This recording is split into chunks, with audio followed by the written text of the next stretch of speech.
Le trend. Ne pas manger de viande, c'est tendance. Mais pour les végétaliens, ce n'est pas suffisant. Ils renoncent à tous les produits d'origine animale, y compris les œufs, le lait et le fromage. C'est possible ça? Mais oui, bien sûr. Le bâtonnet de tofu est un ingrédient important. Mais il y a aussi des légumes variés et toutes sortes d'herbes aromatiques. Les plats végétaliens peuvent être délicieux. En tout cas, ils sont de plus en plus appréciés. Dans les grandes villes, un nombre croissant de citadins attentifs à leur alimentation échangent des recettes. Les libraires se réjouissent du succès des manuels végétaliens. À la Kulturkaufhaus Dussmann de Berlin, la série du célèbre cuisinier Attila Hildmann était en tête des ventes. Évidemment, c'est exceptionnel qu'un livre de recettes devienne un best-seller. Le film Live and Let Live éclaire les coulisses de cette mode. Le DVD qui vient de sortir nous parle de végétaliens convaincus en Europe et aux USA. Parmi eux, un activiste qui libère les poulets élevés en batterie et un couple qui s'occupe d'animaux qui ont échappé à l'abattoir. Ils mènent cette vie pour des raisons éthiques, car la consommation de ces produits implique la souffrance et la mort. Et cela vaut aussi pour les œufs et les laitages.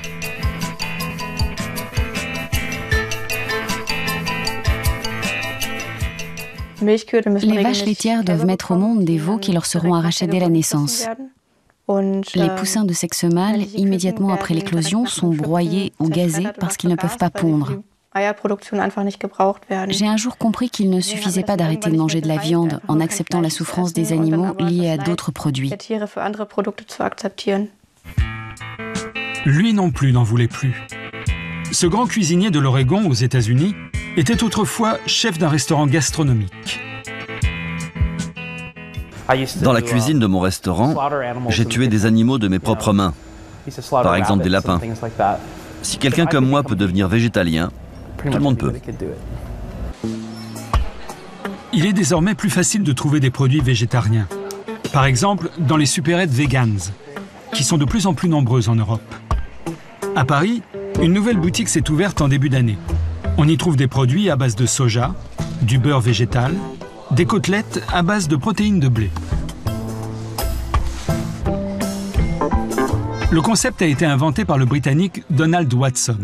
Le film nous raconte comment, il y a 70 ans, Watson a fondé à Londres, avec 7 adhérents, la Vegan Society, devenue une puissante association qui éditait son propre journal. Pourtant, à l'époque de Watson, il n'y avait pas de poulet élevé industriellement. L'élevage en batterie ne jouait pas un grand rôle. Il était évident de consommer de la viande, comme aujourd'hui. Personne ne fait la relation entre le morceau de viande qu'il a dans son assiette et l'animal vivant. Manger de la viande suppose de mettre en place un mécanisme massif de défense. C'est ce que nous explique dans le film la psychologue Melanie Joy. Si nous consommons de la viande, ça veut dire que nous refusons de réfléchir à ce que nous mangeons et que nous ne laissons pas de place à notre sensibilité.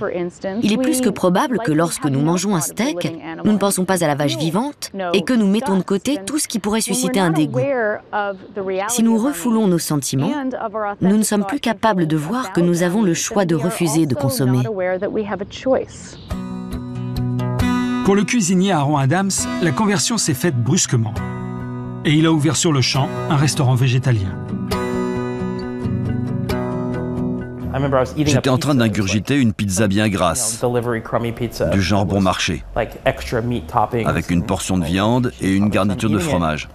Et tout à coup, j'ai pris conscience de ce que je mangeais. Je ne pouvais me détacher de cette image. Je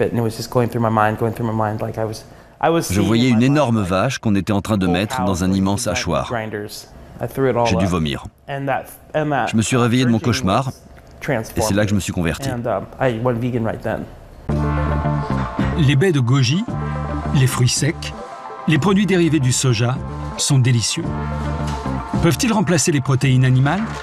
Les nutritionnistes répondent oui. Tous les instituts diététiques recommandent de manger plus de fruits, des légumes frais, du blé complet, des légumes secs, des noix et des graines. Nous pouvons trouver dans les plantes tous les éléments nutritifs dont nous avons besoin. Ça doit marcher aussi pour les athlètes. Dans ce film, nous observons le grand coureur cycliste américain Jack Lindquist. Quand il s'entraîne, il brûle 5 à 6 000 calories par jour qu'il tire exclusivement d'une nourriture végétalienne. Tout le monde me demande comment, en tant qu'athlète, je reçois les protéines suffisantes pour courir. C'est une erreur de croire que quand on ne mange pas de viande, le corps manque de protéines, qu'on dépérit et qu'on meurt.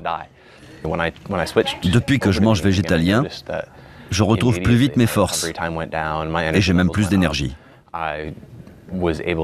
Je mange mieux et je me sens plus propre. Si les végétaliens sont encore en minorité, leur mode de vie attire des cercles de plus en plus étendus. Tous âges et tous milieux sociaux. Beaucoup de restaurants végétaliens ont ouvert, comme Lucky Luke à Berlin. Peut-être le début d'un vrai mouvement ?